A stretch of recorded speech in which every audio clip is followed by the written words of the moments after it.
आज धनत्रयोदशी, आश्विन कृष्ण त्रयोदशी या दिवसाला धनतेरस असेही म्हणतात. क्षीरसागराच्या मंथनातून 14 रत्ने बाहेर आली. त्यात चंद्राचा मोठा भाऊ धन्वंतरी हे 5वे रत्न.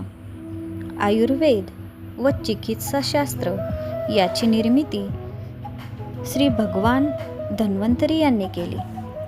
समुद्र मंथनातून श्री विष्णूने भगवान धन्वंतरी यांना सर्वसामान्य मानवास आयुर्वेदाचे ज्ञान देण्यासाठी पृथ्वीवर पाठवले.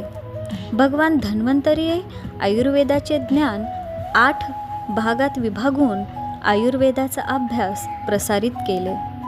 भगवान धन्वंतरी हे श्री विष्णूच्या 24 अवतारापैकी 14वा अवतार आहे, जे विश्वाच्या आरोग्याला प्रबळ करण्यासाठी स्वतः भगवान धन्वंतरीचे रूप धारण करून आले.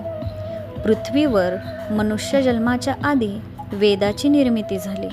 मानवास जगण्यासाठी आरोग्य खूप महत्त्वाचे आहे आणि दिवाळीचा हा दुसरा दिवस आपण भगवान धन्वंतरीची पूजा करून तो समर्पित करत असतो.